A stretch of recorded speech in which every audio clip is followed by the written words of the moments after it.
North Sikkim যাওয়ার পথে এই জায়গাটা পড়ে। আমাদের ড্রাইভার, আমরা যখন নর্থ সিকিম যাচ্ছিলাম লাচুংয়ের উদ্দেশ্যে, সেই সময় ড্রাইভার এই জায়গাটা থামায়নি। যেদিন লাচুং থেকে গ্যাংটক ফিরছিলাম সেই দিন ড্রাইভার থামিয়েছিল এই জায়গাটা। অপূর্ব এক সুন্দর জায়গা।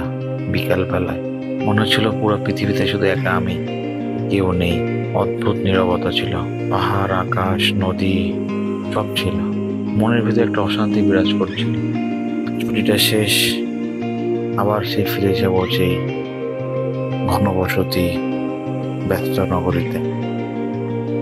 কবে ফিরবো এই নীরব শহরে? এই নীরব শহরে যেন পড়ে আছে এই শহরের বুকে। কোথাও নীরব পড়ে আছে, নয় আকাশে, নয় এই নদীতে, নয় আকাশে। আমি আবার আসবো কোনো এক সময়, অবশ্যই ফিরবো।